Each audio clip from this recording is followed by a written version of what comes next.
ഗോതമ്പ് പൊടി വെച്ചിട്ടുള്ള സിമ്പിളായിട്ടുള്ള ഒരു ബ്രേക്ക്ഫാസ്റ്റ് ആട്ടോ തയ്യാറാക്കി എടുക്കുന്നത്. ഇതിനായിട്ട് ഒരു പാത്രത്തിലോട്ട് 1 കപ്പ് ഗോതമ്പ് പൊടി ഇട്ടിട്ട് ആവശ്യത്തിനുള്ള ഉപ്പും കൂടെ ചേർക്കാം. 1 ടേബിൾ സ്പൂൺ ഓയിലും കൂടെ ചേർത്തതിന് ശേഷം ചെറിയ ചൂടുള്ള വെള്ളം ഒഴിച്ചിട്ട് നന്നായിട്ടുണ്ടെന്ന് കുഴച്ചെടുക്കാം. ചൂടായ പാനിൽ 1.5 ടേബിൾ സ്പൂൺ വെളിച്ചെണ്ണ ഒഴിച്ച് കൊടുത്തിട്ട് ഒരു സവാള കട്ട് ചെയ്ത് ഇട്ട് കൊടുക്കാം. 1 പച്ചമുളക് കട്ട് ചെയ്തതും 1/4 ടീസ്പൂൺ ഉപ്പും ചേർത്ത് നന്നായിട്ടുണ്ടെന്ന് വഴറ്റിയെടുക്കാം. ഇതിലോട്ട് 1/4 ടീസ്പൂൺ മഞ്ഞൾപ്പൊടി, 1/2 ടീസ്പൂൺ ചില്ലി ഫ്ലേക്സ് കൂടി ചേർത്ത് വഴറ്റിയെടുക്കാം. ഇതിലോട്ട് 1/2 കപ്പ് ഉരുളക്കിഴങ്ങ് കട്ട് ചെയ്തതും തക്കാളി കട്ട് ചെയ്തതും പിന്നെ കുറച്ച് ക്യാബേജ് കട്ട് ചെയ്തതും പിന്നെ ക്യാപ്സിക്കനും കുറച്ച് ക്യാരറ്റ് കട്ട് ചെയ്തതും കൂടി ചേർത്തിട്ട് നന്നായിട്ടൊന്ന് വഴറ്റിയെടുക്കാം.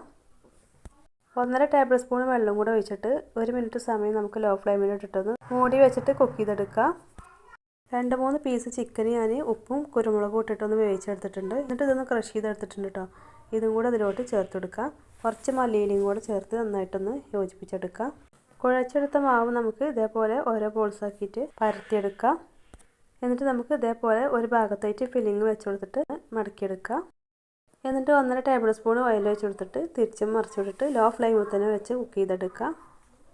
അപ്പോൾ ഇഷ്ടപ്പെട്ടാൽ ലൈക്കും കൂടെ ചെയ്തേക്കണേ.